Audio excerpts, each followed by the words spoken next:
Hammaga assalomu alaykum. Sharp asoslar kursimizga xush kelibsiz.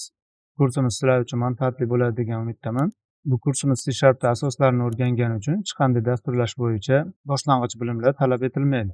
Kursimizda darslar 3 xil tipda bo'ladi. Birinchisi nazariy, keyin amaliyot darslari bo'ladi va oxirida vazifasi bo'ladi. Va uchinchi tipi shu berilgan vazifaning javobi bo'ladi. Qisqacha ular haqida to'xtalib o'tsam, nazariyotda prezentatsiya shaklida mavzuga doir ma'lumotlar beriladi. Amaliyot darsimizda shu berilgan ma'lumotlarni yanada chuqurroq ko'rib, Visual Studio programmasida bevosita kod yozamiz. Sizlarga ham shu tavsiya etiladi. Darsda ko'rsatilgan ma'lumotlarni bevosita sizlar ham Visual Studioni ochib qaytarishlarini tavsiya etiladi. Amaliyotda oxirida vazifa beriladi. Uni oldin bajarib ko'rib, keyingi shu mavzuga doir amaliyot javobini ko'rish tavsiya etiladi. Ya'ni oldin vazifani bajarib, keyin solishtirish uchun ko'rsangiz maqsadga muvofiq bo'ladi. Bu kursimizda quyidagi mavzularni ko'rib chiqamiz. Birinchi darsimizda C# va .NET platformasi bilan qisqacha tanishib olamiz. Keyin .NET bilan Visual Studioni o'tamiz.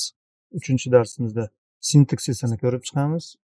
To'rtinchi darsda ma'lumotlar turini ko'rib chiqamiz. Beshinchi darsda string ma'lumot turini ko'ramiz. Oltinchi darsda tiplarni o'zgartirishni ko'ramiz. 7da operatorlar va ifodalarni ko'ramiz. 8da shart operatori, 9da switch shart operatorini ko'ramiz. 10da sikllarni ko'rib chiqamiz.